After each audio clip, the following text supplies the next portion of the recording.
السلام عليكم ورحمة الله وبركاته. اليوم بغيت نشارك معكم واحد الخلطة كما نقولوا، هي حبوب طبيعية استعملوها الحسون، القلقول، المقنين. الميلونج دا كما نقولوا جربناه من قبل على كل حال، ونزيدو نجربوه بإذن الله بطريقة أخرى.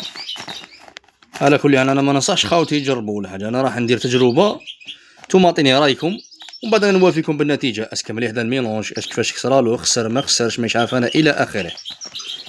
وراح يكون باذن الله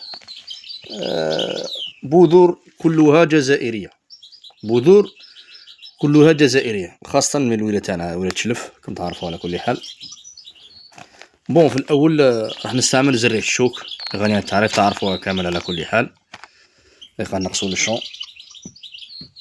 هذه زرية الشوك.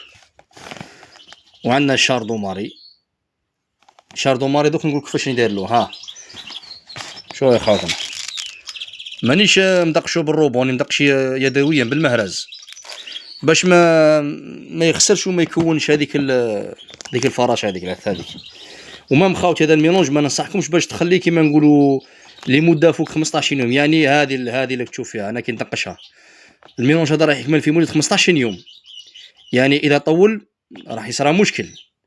كي دير الحبه هكذا يعني كامله باذن الله ما كاش مشاكل. والحبه باش يكسرها المقني ماشي حاجه سهله، اغلبيه ما راحش يكسرها، ولكن انا غير نكسرها يعني في مده كيما نقولوا 10 15 يوم يكمل الميلونج، نعاود الكميه هكذا خاوتنا. هي وتورنوسول، هاو تورنوسول، هذا النوعيه كيما نقولوا ماشي صغيره كامل وماشي كبيره، هذا النوعيه المتوسطه.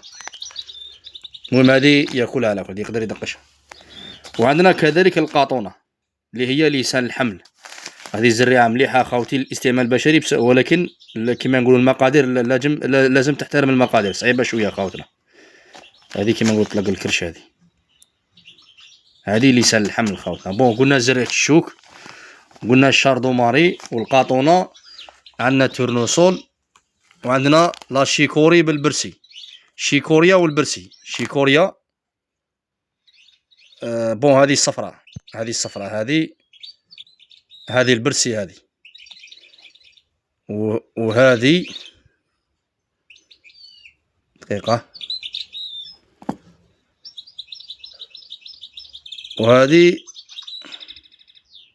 لا شيكوري.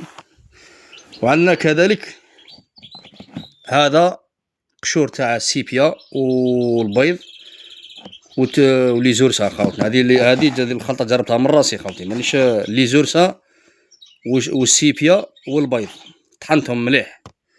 وعندي رمل هنا تاع الرمل داخل من البحر، هذا فيه الكوكياج والاملاح، هذا نستعملو. شفتوا كي نديرو خاوتي الميلونج ما الاملاح هذوك يقضيو على البكتيريا كيما نقول. وعندنا هنا زريعة شلاضة، وعندنا نوعية تاع رمل اخر، هذا الرمل اسود، هذا كذلك تاع البحر خاوتنا، هذا فان كاليتي شابة. يعني عندي زوج استعمالات تاع الرمل. ماش عندنا من المكون، عندنا 1، عندنا 2، 3، 4، 5، 6، 7، 8، 9. بإذن الله راح نصنعو ميلونج ونوافيكم كيفاش يخرج مع التالي. دقيقة راح نحبسو الفيديو خاوتنا ونرجعو لكم بإذن الله. خاوتنا هاوليكم الميلونج كيفاش خرج، هاوليكم.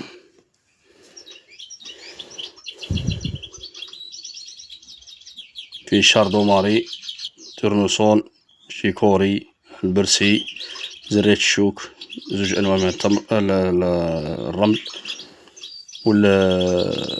زرية الشلاضة والقاطونة والشاردوماري. قلنا 9 مكونات. نتوما عطونا رايكم واش خصو، راي لنا كاش راي اسك متكامل ماشي متكامل من ناحية القيمة الغذائية. كاش غلطة درناها في الميلونج هذا، يعني انا نتعلمو خاوتنا.